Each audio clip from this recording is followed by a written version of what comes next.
Magandang araw, Sir Seth. Itago niyo na lamang po ako sa pangalang Lynn. Ang kwentong ibabahagi ko ngayon ay ang dalawang karanasan ko noong mga panahong magbuntis ako at bago ko mailabas ang mga anak ko sa aking sinapupunan. Tubong Negros Occidental po ako, pero lumaki at nagkaisip sa Baler, Aurora.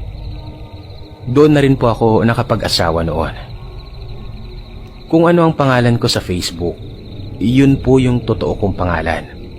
Kaya kung maaari, itago niyo na lamang po sana ang aking tunay na pagkakakilanlan. Unang karanasan, ibinubuntis ko ang panganay kong anak noon. Yung asawa ko noong mga panahon na yon, pumupunta ng kasiguran, dulo banda ng Aurora. Nangangati ito ng kulasisi o ibon para maibenta.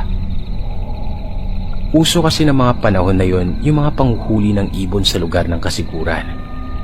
Bale, iniiwan niya ako sa sitio noon, sa lugar kung saan kukonti lamang kaming mga nakatira. 15 araw akong iniwan ng asawa ko. Nasa 20 anyos ako. Unang gabi pa lang na wala siya doon, aba, meron na kaagad na hunina pa ikot-ikot sa bahay namin. Tumitik-tik ang tunog noon. 7:00 pa lamang yun ha. Maaga-aga pa para bumisita. Yung tipong tinimingan nito o alam na alam talaga na wala ang asawa ko noon.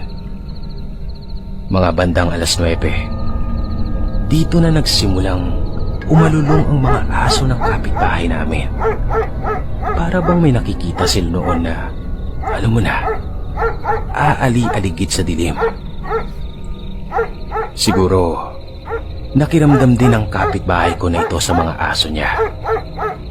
Maya-maya pa, narinig kong nagsisisigaw na ito. Lynn! Lynn!